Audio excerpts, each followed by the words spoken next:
medicina, de manera general, independientemente de la especialidad de que estemos tratando, cuando necesitamos saber la causa de una patología, pues debemos de ir a lo básico. Vamos a intentar saber si el órgano, el sistema que estemos estudiando está funcionando de manera correcta. En el mundo de la infertilidad, en el campo de la medicina reproductiva, esto a nosotros nos gusta explicarlo de una manera sencilla para que los pacientes lo entiendan, especialmente aquellos pacientes que acuden a la consulta agobiados, ansiosos, porque no saben qué les está pasando, porque llevan un tiempo prudencial buscando embarazo y no lo han logrado, o lo han logrado y han tenido abortos naturales. De cualquier manera, se está tratando de una pareja que tenemos y que llega a nuestra consulta con una aparente infertilidad, primaria o secundaria. En este caso, pues tenemos que ubicarnos, tenemos que organizar nuestra idea, nuestra orientación para saber por dónde vamos a empezar. Y vamos a empezar por lo más básico. Siempre me gusta ejemplificar con una pirámide. Las pirámides, para que tengan una construcción estable, deben ser iniciadas y preparadas desde su base. Si no tienes una pirámide con una buena base, luego después la estructura de la arquitectura de la construcción seguramente que tendrá problemas. Aquí pues es igual. No podemos empezar a buscar, no podemos empezar a orientar y a pensar en alteraciones que pueden ser causas de infertilidad si no sabemos si el órgano reproductor femenino o masculino, si el sistema reproductor femenino o masculino no está funcionando bien. Y en esta pirámide nos gusta establecer determinadas bases, las que son importantes: el factor ovocitario, el factor tubárico, el factor uterino y el factor masculino. Estos tres primeros forman parte del factor femenino y el factor masculino con el estudio del semen. Cuando vamos a estudiar el factor masculino, tenemos que iniciar desde un seminograma básico. Necesitamos saber si este hombre está produciendo la concentración de espermatozoides necesarias que se requieren por mililitros. Necesitamos saber si la movilidad de estos espermatozoides es la correcta y es la que necesitamos. Necesitamos saber si las formas normales son las que, como mínimo, establece la Organización Mundial de la Salud. Y de esta manera, pues, empezamos el estudio del factor masculino. No debemos iniciar un estudio del factor masculino por estudios más avanzados, ni de igual manera el estudio del factor femenino. Primero tenemos que saber si esta mujer, si esta paciente, tenga la edad que tenga, está teniendo un funcionamiento ovárico correcto. ¿Qué quiere decir esto?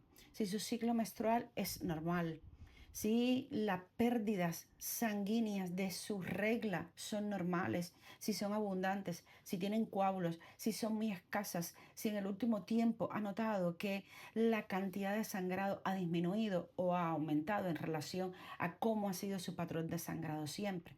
Por otra parte, si estos ciclos menstruales y estas reglas están siendo dolorosas, si el ciclo se está acortando, es decir, si mi ciclo siempre ha sido de 28 a 30 días, si hace un tiempo está siendo de 25 o de 21 días, o de 35 o de 40 días. De igual manera, ¿qué características tiene este útero? Las anomalías uterinas, de manera general, no repercuten sobre la salud ginecológica, pero sí pueden tener una repercusión sobre la salud reproductiva, porque pueden originar abortos naturales.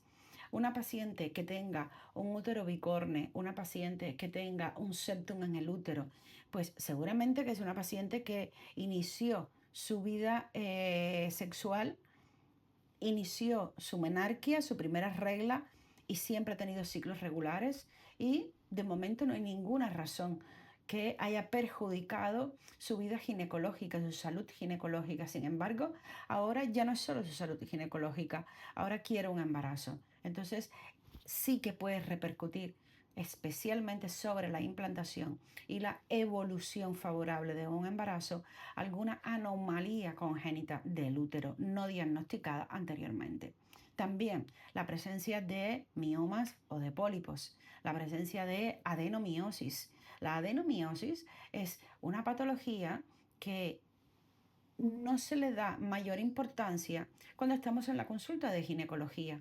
Vamos a una revisión ginecológica anual, casi todas cumplimos con acudir a nuestro ginecólogo cada año, y una adenomiosis no es algo representativo ni llamativo para que tu ginecólogo te lo comente.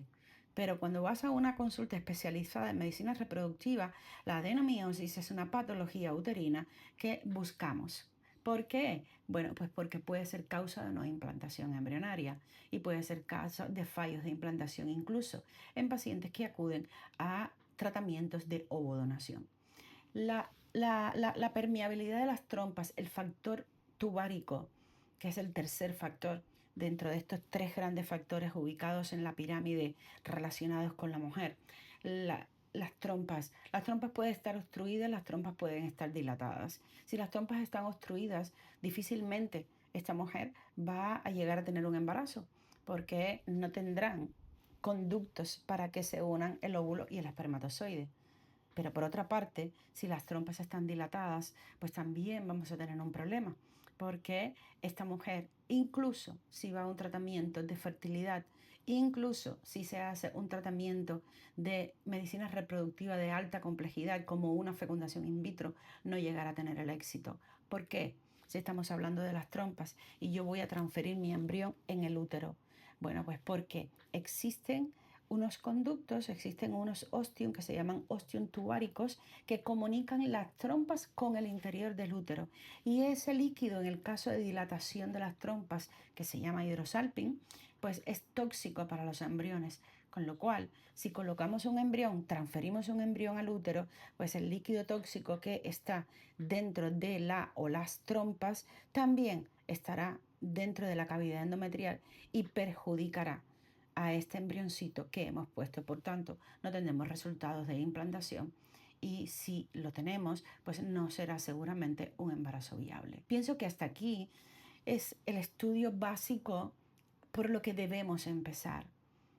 A día de hoy hay muchos pacientes que acuden a la consulta hablando de patologías, hablando de estudios de fragmentación de cadenas de ADN en el semen, que quieren que les indiquen estudios inmunológicos y todos esos estudios afortunadamente a día de hoy los tenemos. Contamos con ellos y nos dan una información valiosísima en los casos que los requieren.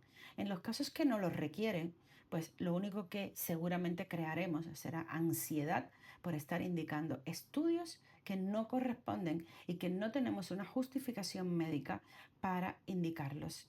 Hay un ejemplo muy sencillo que siempre pongo a mis pacientes. Si tienes hace 5 días febrícola o fiebre, si tienes tos, si te sientes mal, acudes a tu especialista, a tu médico de cabecera, al especialista en medicina interna. Adivina qué te va a hacer. Te va a auscultar, te va a examinar, no te va a mandar a hacer una resonancia, ni un TAC de pulmón, ni una ecografía de pulmón, porque no es la indicación. Por tanto, intentemos ir desde la confianza, desde la integración, desde el conocimiento, el estudio de todas las parejas desde la base para ir subiendo e investigando en la medida que lo requiera.